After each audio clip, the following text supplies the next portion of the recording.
শ্রী চৈতন্য মহাপ্রভুর অতি অন্তরঙ্গ পার্ষদ সর গোস্বামীদের অন্যতম শ্রী চৈতন্য মহাপ্রভু সঙ্গে ছিল রূপ গোস্বামীর যখন প্রথম। হরে কৃষ্ণ সুধী ভক্তগণ, তো দেখতে পাচ্ছেন এত সুন্দরভাবে রিডিংয়ে পড়ছেন, কোনো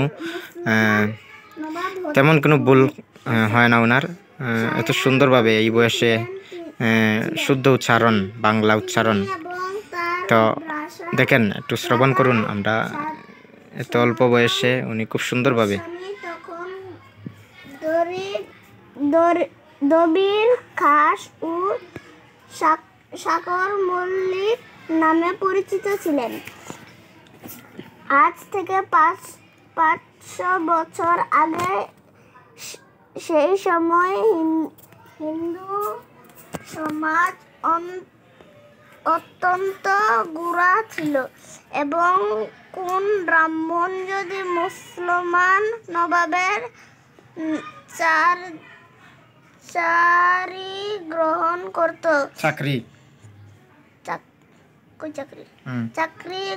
করত, তাহলে তৎক্ষণাৎ তাকে সমাজচ্যুত করা হতো। দবির খাস ও সারক মল্লিক ও তাই সমাজচ্যুত হয়েছিলেন। তারা অতি সম্ভ্রান্ত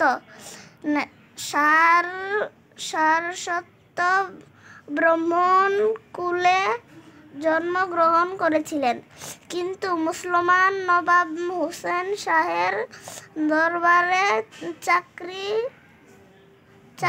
গ্রহণ করার ফলে তারা সমাজচ্যুত হয়েছিলেন। অপার করুণাময় চৈতন্য মহাপ্রভু কিন্তু তাদের তার